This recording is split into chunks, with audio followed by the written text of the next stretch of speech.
اعوذ باللہ من الشیطان الرجیم بسم اللہ الرحمن الرحیم الحمد للہ رب العالمین والصلاة والسلام علی اشرف الانبیاء والمرسلین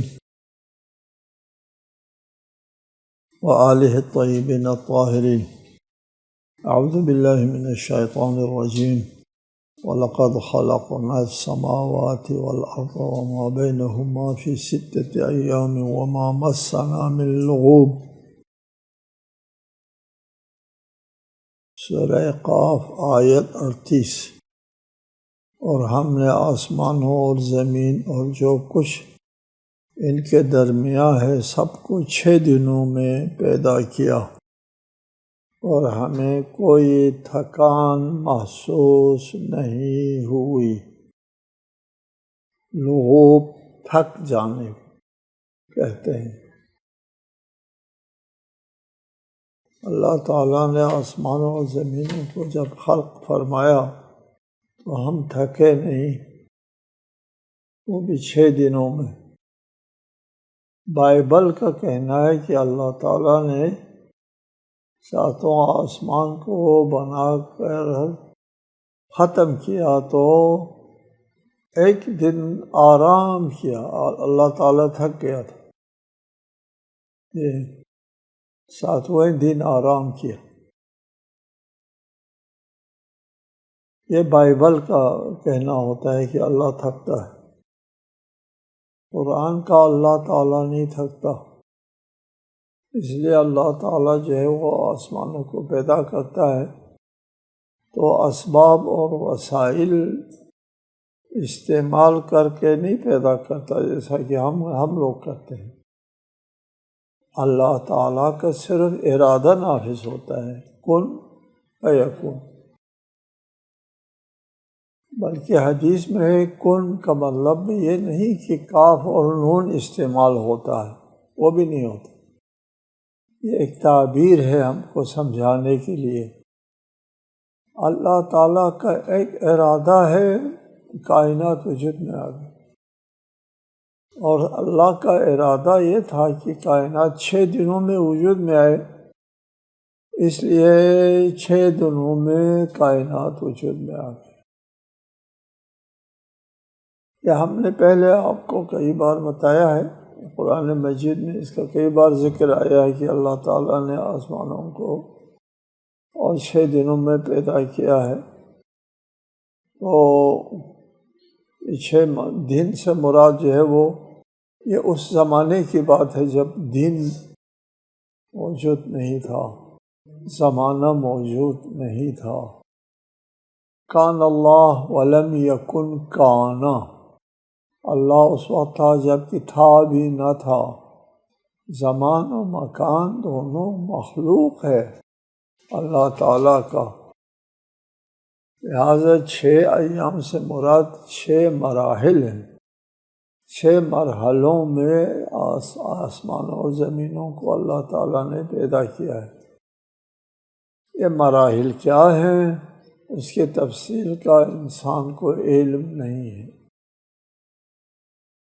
فاصبر علی ما یقولون وسبح بحمد ربک قبل طلوع الشمس وقبل الغروب ومن اللیل فسبحہ وادبار السجود۔ جو باتیں یہ کرتے ہیں اس پر آپ صبر کریں، اور طلوع آفتاب اور غروب آفتاب سے پہلے اپنے رب کی ثنا کے ساتھ تسبیح کریں، اور رات کے وقت بھی اور سجدوں کے بعد بھی اس کی تسبیح کریں۔ فاصبر علی ما یقولون، رسالہ معاب نے ارشاد فرمایا نا، ما اوذی نبی مثل ما اوذیت، جیسے اذیت مجھے میرے اوپر ہوئی ہے، کسی نبی کے ساتھ ایسی اتنی اذیت نہیں ہوئی۔ اور وہ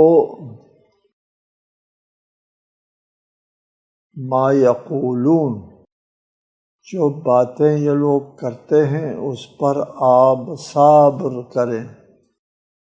اذیت دیتے تھے باتوں سے، اور یہ بھی معلوم ہے نا، ضرب اللسان اوجع من ضرب السنان، زبان کی ضربت زیادہ دردناک ہوتی ہے نیزے کی ضربت سے۔ قرآن مجید میں کئی مقامات پر اس بات کی طرف اشارہ ہے کہ رسول اللہ کو لوگ اذیت دیتے تھے۔ مثلا ایک جگہ فرمایا قد نعلم انہ لیحزنک الذی یقولون، اللہ فرماتا ہے ہمیں علم ہے کہ ان کی باتیں یقیناً آپ کے لیے رنج کا باعث ہیں، باتوں سے آپ کو اذیت ہوتی ہے، اذیت والی باتیں کرتے ہیں۔ دوسری جگہ فرمایا وَلَقَدْ نَعْلَمُ أَنَّكَ يَضِيقُ صَدْرُكَ بِمَا يَقُولُونَ، اور ہمیں علم ہے کہ جو کچھ یہ کہہ رہے ہیں اس سے آپ یقیناً دل تنگ ہو رہے ہیں۔ جی، ان آیات سے معلوم ہوتا ہے کہ رسالۃ المعاب کو جو طعن و تشنیع دیتے تھے اور کذاب کہتے تھے، ساحر کہتے تھے، مجنون کہتے تھے اور شاعر کہتے تھے اور وغیرہ، اس قسم کے اذیتناک طعن و تشنیع ہمیشہ کیا کرتے تھے۔ اس سے ظاہر ہے کہ رسول اللہ کو اذیت ہوتی تھی اور وہ لوگ اذیت دیتے تھے، وہ اذیت دینے کی نیت سے اس قسم کی باتیں کرتے تھے۔ یہاں پر اللہ تعالیٰ کا ارشاد ہے ان باتوں کا مقابلہ کرو، فاصبر، صبر کرو، علی ما یقولون، جو باتیں یہ لوگ کرتے ہیں اس پر صبر کرو، برداشت کرو۔ رسول اللہ صابر تھے، بڑا صبر کرتے تھے، لیکن یہاں پر اللہ تعالیٰ کی طرف سے بھی ایک تعلیم ہے صبر کے لیے۔ اتنی کربناک اذیتناک سلسلہ ہوتا تھا، 3 سال تک جو ہے وہ شعب ابی طالب میں، ایک پہاڑ کے درے میں وہ رہے، بائیکاٹ کی زندگی کی، وہاں شہر کی آبادی سے باہر پہاڑ کے درے میں۔ ان حالات سے گزر رہے تھے کہ رسالۃ المعاب کو اللہ تعالیٰ ایک صبر کے لیے ایک تعلیم دیتا ہے۔ یہ ہمارے لیے بھی اس سے ہم لوگ بھی درس لے سکتے ہیں۔ ہم بھی اپنی زندگی میں مختلف حالات سے دوچار ہونا پڑتا ہے، اس کے لیے کیا حل ہے؟ فاصبر علی ما یقولون، صبر کرو، وسبح بحمد ربک، اپنے رب کے حمد کی تسبیح کیا کرو۔ مختلف اوقات بتا دیا، قبل طلوع الشمس، قبل غروب الشمس، اور رات کو وہ ادوار و سجود سجدوں کے بعد تسبیح کیا کرو۔ اللہ کی تسبیح، اللہ کا حمد و ثنا، اللہ کی بارگاہ میں جانے سے آپ کو صبر اور حوصلہ ملتا ہے۔ اس میں ایک اہم ترین بات یہ ہے کہ عبادت انسان ساز ہے، عبادت انسان کو طاقتور بناتی ہے، عبادت سے انسان قوی ہو جاتا ہے، عبادت کی وجہ سے انسان شدائد اور مشکلات کا مقابلہ کرنے کا اہل بن جاتا ہے۔ اس لیے خود عبادت آخرت کا جو اجر و ثواب ہے اس سے ہٹ کے دنیا میں بھی ایک عظیم اجر و ثواب ہے، دنیا میں بھی ثواب دارین جس کو ہم کہتے ہیں، دنیا آخرت دونوں کا ثواب ہے عبادت میں، اللہ کی تسبیح و تمجید میں، آپ کی شخصیت میں ٹھہراؤ اور سکون آ جاتا ہے، آپ کی شخصیت مضبوط ہو جاتی ہے یہ عبادت سے۔ عبادت اور بندگی انسان ساز ہے۔ یہاں پہ ارشاد فرمایا وَسَبِّحْ بِحَمْدِ رَبِّكَ، صبر کی طاقت حاصل کرنے کے لیے ذکر و عبادت کو ذریعہ بنائیں اور اوقات کا ذکر کیا قبل طلوع الشمس، آفتاب نکلنے سے پہلے۔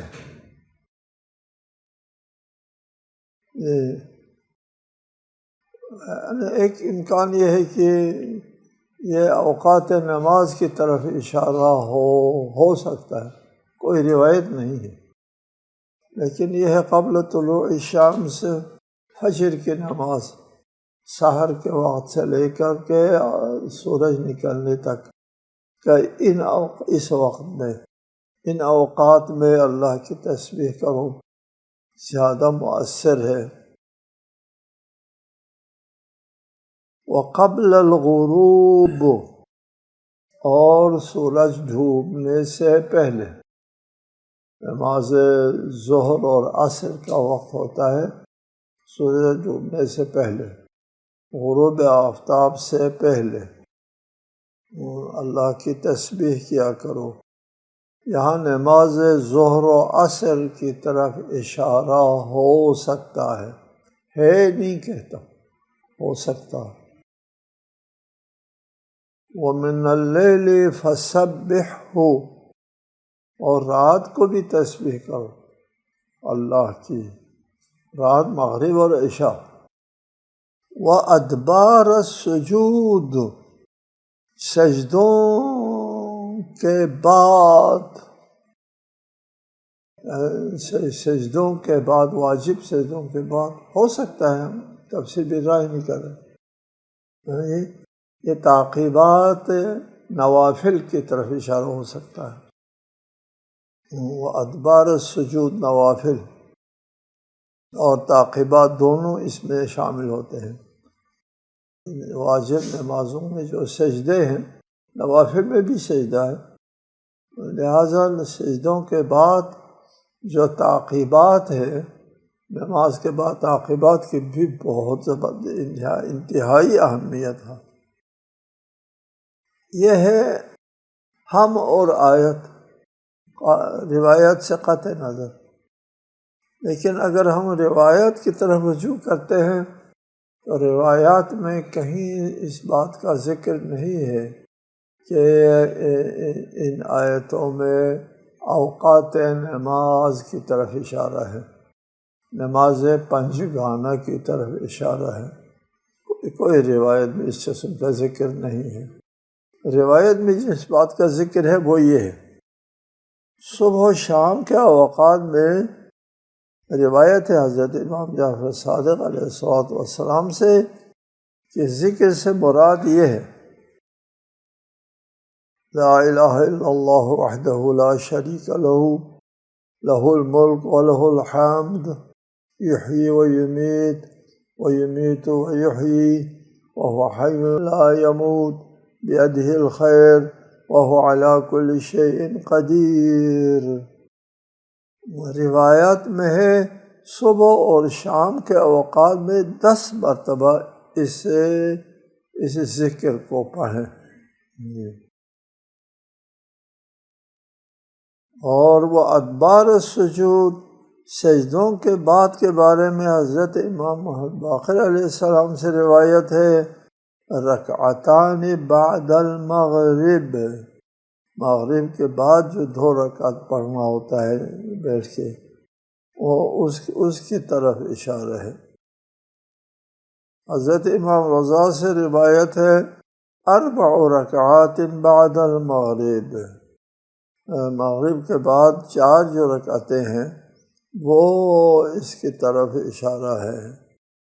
اور یہ ادبار سجود، سجدوں کے بعد، تعقیبات اس میں شامل ہیں۔ سجدوں کے بعد تعقیبات میں سب سے اہم ترین تعقیبات، افضل ترین تعقیبات تسبیح فاطمۃ الزہرا سلام اللہ علیہا ہے۔ روایت ہے رسول اللہ نے حضرت زہرا سلام اللہ علیہا کو یہ تسبیح تعلیم فرمائی کہ ہر نماز فریضہ کے بعد پڑھیں۔ 34 مرتبہ اللہ اکبر، 33 مرتبہ الحمدللہ، 33 مرتبہ سبحان اللہ۔ یہ تسبیح زہرا مشہور معروف ہے۔ ہر نماز کے بعد یہ تسبیح پڑھنا ضروری ہے، واجب نہیں کہتے، ضروری کہتے ہیں۔ ضروری واجب نہیں ہوتا، واجب سے کم تر ہے ضروری، لازم ہے، ضروری ہے، یعنی اس کے نہ پڑھنے سے آپ بڑے خسارے میں جاتے ہیں، اس لیے خسارے میں نہ جانا ضروری ہوا نا۔ ابھی آپ کو بتاتے ہیں کہ کتنا ضروری ہے تسبیح فاطمۃ الزہرا کا، کیا مقام ہے، کیا فضیلت ہے۔ وہ اس روایت سے ہم سمجھ سکتے ہیں۔ حضرت امام محمد باقر علیہ السلام سے روایت ہے، ما عبد اللہ بشیء من التحمید افضل من تسبیح فاطمۃ علیہ السلام، ولو كان شيء افضل منه لنحله رسول اللہ فاطمۃ۔ فرمایا کہ اللہ کی بندگی نہیں ہو سکتی بشیء، کسی چیز سے، کسی تحمید و حمد و ثنا سے، افضل جناب فاطمۃ الزہرا کی تسبیح سے بہتر کوئی اللہ کی عبادت و بندگی نہیں یار، سبحان اللہ۔ اگر اس سے بہتر کوئی بندگی ہوتی تو رسالت میں آپ اس کو حضرت فاطمہ کے لیے تحفہ کے طور پر پیش فرماتے، اس سے بہتر کوئی عبادت ہوتی پیش کرتے۔ حضرت زہرا نے خادم مانگی، خدمت گزار وہ اس کے لیے خدمت گزار کا مطالبہ جب کیا تو رسالت مآب نے خدمت گزار دینے کی جگہ یہ تسبیح عنایت فرمائی۔ یہ اپنے اکلوتی بخت جگر فاطمۃ الزہرا جو ہے اپنے گھر کے کام کاج کے لیے خادمہ مانگتی ہے تو اس کی جگہ فرماتے ہیں تسبیح پڑھو۔ جناب سیدہ کے مطالبے کے جواب میں اگر تسبیح سے بہتر کوئی چیز ہوتی تو رسول اللہ اپنے لخت جگر کو وہ بہتر چیز پیش کرتے، اس سے بہتر نہیں۔ کتنا بہتر ہے وہ حضرت امام جعفر صادق علیہ السلام کی ایک روایت سے اندازہ ہوتا ہے، اس میں ہے تسبیح فاطمہ فی کل یوم فی دبر کل صلاۃ احب الی من صلاۃ 1000 رکعۃ فی کل یوم۔ فرمایا کہ جناب فاطمۃ الزہرا سلام اللہ علیہا کی تسبیح پڑھنا ہر نماز کے پیچھے یہ مجھے زیادہ پسند ہے ہر روز 1000 رکعت نماز پڑھنے سے اب اس سے اندازہ لگا 1000 رکعت نماز پڑھنے سے کے برابر بھی نہیں، 1000 رکعت نمازوں کے برابر بھی نہیں ہے، احب ہے، زیادہ پسند ہے، احب الیہ۔ اس سے اندازہ ہوتا ہے کہ جناب سیدہ کی اس تسبیح میں کیا فضیلت ہے، کیا مقام ہے۔ کسی نماز کو تسبیح فاطمہ سے خالی نہ چھوڑو، تعقیبات نہیں۔ اگر تسبیح پڑھنے میں کوتاہی کرتے ہیں، سستی کرتے ہیں، لاؤبالی کرتے ہیں، ہم یہ نہیں دیتے ہیں، بڑی بدنصیبی ہوگی۔ وَاسْتَمِعْ يَوْمَ يُنَادِ الْمُنَادِ مِنْ مَكَانٍ قَرِيبٍ يَوْمَ يَسْمَعُونَ الصَّيْحَةَ بِالْحَقِّ ذَلِكَ يَوْمُ الْخُرُوجِ۔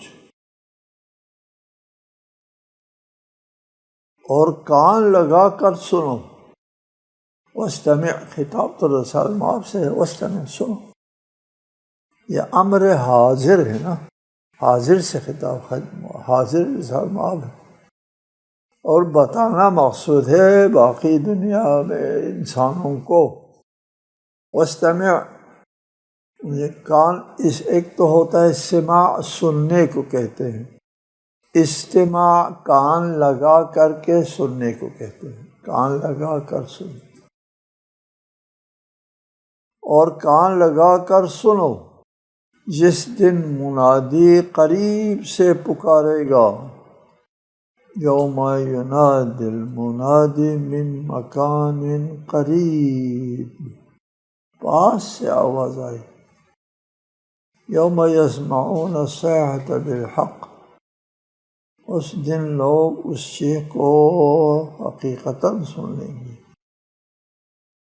ذالک یوم الخروج، وہی قبروں سے نکل پڑنے کا دن ہوگا۔ ایک ندا دینے والا ندا دے گا اس دن۔ یہ ندا دینے والا کون ہے اس کا ذکر نہیں ہے، یہ فرشتہ اسرافیل، روایت میں سور پھونکنے والا اسرافیل ہے۔ یہ دوسرا سور کا ذکر ہے کہ جس سے سانپ اٹھ جائیں گے، ایک سور ہے جس سے سب مر جائیں گے، اور ایک سور ہے جس ایک آواز ہے، ایک صدا ہے، صدائے حیات، آواز زندگی، اس آواز سے سب کے اندر جان آ جائے گی، یوم الخروج، اور نکل کھڑے ہوں گے سب لوگ۔ یوم یسمعون الصیحۃ، جب یہ آواز سنیں گے تو لوگ قبروں سے نکل کھڑے ہوں گے۔ انا نحن نحیی ونمیت وإلینا المصیر، ہم ہی زندہ کرتے ہیں اور ہم ہی مارتے ہیں، اور بازگشت بھی ہماری ہی طرف ہے۔ اللہ تعالیٰ ہی زندگی دینے والا اور موت دینے والا ہے، اور آخر میں بازگشت بھی اللہ کی طرف۔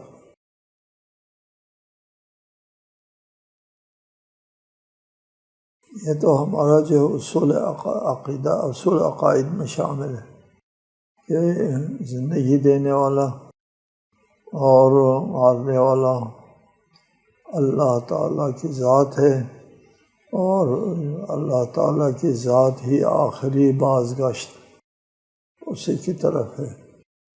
یوم تشقق الارض عنہم سراعا ذالک حشر علینا یسیر، اس دن زمین ان پر سے پھٹ جائے گی۔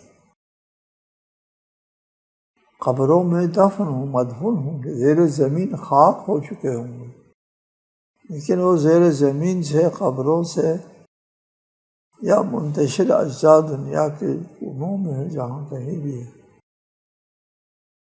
اس آواز کے ساتھ یہ یوم الخروج، وہ زمین کے تہوں سے نکل آئے گا۔ فرمائے یوم تشقق الارض عنہم سراعا، زمین پھٹ جائے گی تو تیزی سے دوڑیں گے۔ قبروں سے جب زندہ کیے جاتے ہیں، قبروں سے اٹھیں گے، اٹھنے کے بعد تیزی سے دوڑیں گے۔ کہاں دوڑیں گے؟ حساب گاہ کی طرف دوڑ کے جائیں گے۔ جی، سراع، دوڑ کے جائیں گے، کہیں اور جانے کی گنجائش نہیں ہے، بس صرف وہاں بارگاہ میں، حساب گاہ میں دوڑ کے جانا ہوتا ہے، لہٰذا سب کو دوڑ کر کے حساب گاہ کی طرف جانا ہوتا ہے۔ سبحان اللہ۔ ذالک حشر علینا یسیر، یہ وہ اجتماع ہے، حشر جمع کرنا، لوگوں کو ایک جگہ جمع کر لینا ہوتا ہے، وہ ہمارے لیے بہت آسان ہے لوگوں کو جمع کرنا، لہٰذا ہم جیسے بلائیں گے اس وقت خود لوگ دوڑ کر کے ہماری بارگاہ میں، کہیں اور جانے کا کوئی سوچ بھی نہیں سکتا اور کوئی امکان بھی نہیں ہے، بس اللہ کی بارگاہ میں جواب دینے کے لیے دوڑ۔ السلام علیکم ورحمۃ اللہ وبرکاتہ۔